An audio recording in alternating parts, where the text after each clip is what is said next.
اللہ الرحمن الرحیم۔ ایک نیک عورت ہیں جن کا نام تاریخ میں حضرت معاذہ ادویہ رحمہ اللہ سے مشہور ہے۔ ان کے بارے میں آتا ہے کہ وہ ساری رات نماز پڑھتیں اور جب نیند کا غلبہ ہوتا تو ٹہلتی رہتیں اور اپنے نفس کو مخاطب کر کے فرماتیں کہ اے نفس، نیند تو تیرے سامنے ہے اور تیرا اس سے سابقہ پڑے تو سو لینا۔ ان کی خادمہ کہتی ہیں کہ حضرت معاذہ ادویہ رحمہ اللہ یہ فرماتی جاتی اور آنکھوں سے آنسو جاری رہتے اور اسی میں صبح کر دیتی۔ ان کا یہ ہمیشہ کا معمول تھا۔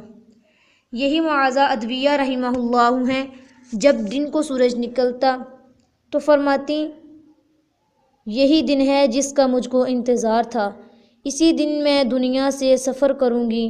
یہ کہہ کر پورا دن خوف الہی میں رونے اور عبادت میں گزار دیتی۔ اسی طرح جب شام ہوتی تو فرماتی یہی رات ہے جس میں دنیا سے رخصت ہوں گی، اور پھر سجدہ میں صبح کر دیتی۔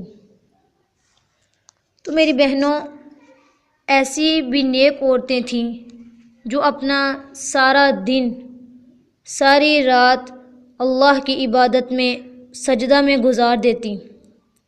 لیکن اگر آج کی عورت کو دیکھا جائے تو وہ اپنا سارا دن ٹی وی دیکھنے میں گزار دیتی، سارا دن موبائل فضول کاموں میں لگی رہتی ہیں۔ اگر وہ کسی عورت کے پاس بیٹھ گئیں تو گھنٹوں غیبت میں گزار دیتی ہیں، اپنا سارا وقت اسی طرح ضائع کرتی رہتی ہیں۔